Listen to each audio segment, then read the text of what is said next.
যে ছেলে খামারে স্বপ্ন দেখে, বিশ্বাস করো, সে শুধু টাকা না, স্বাধীনতা খুঁজে। কারণ সে জানে সারা জীবন অন্যের অধীনে থেকে বড় হওয়া যায় না। প্রতিদিন একই রুটিন, একই আদেশ, একই ক্লান্ত জীবন। এসব তার জন্য না। সে চায় নিজের মাটিতে দাঁড়াতে, নিজের সিদ্ধান্তে চলতে, নিজের ঘামের দামে জীবন গড়তে।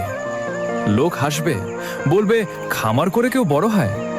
কিন্তু ইতিহাস বলে, যারা মাটি আঁকড়ে ধরে লড়াই করেছে তারাই একদিন সবচেয়ে শক্ত মানুষ হয়েছে। হ্যাঁ, রাতে ঘুম কম হবে, টেনশন থাকবে, লসও হবে কখনো কখনো, তবুও শান্তি আছে।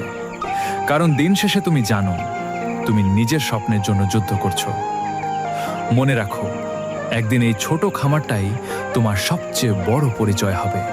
আর তখন যারা তোমাকে নিয়ে হাসছিল তারাই বলবে, ছেলেটা সত্যিই কিছু করে দেয়।